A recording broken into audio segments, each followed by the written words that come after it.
You ask Tiger to solve. This deals with linear equations with one unknown. The final result is x equals -1/2. Let's solve it step by step.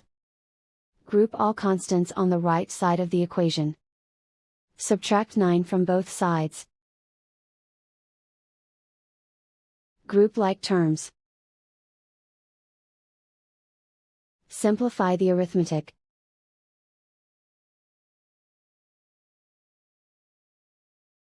Isolate the x. Divide both sides by 6. Simplify the fraction. Find the greatest common factor of the numerator and denominator. Factor out and cancel the greatest common factor.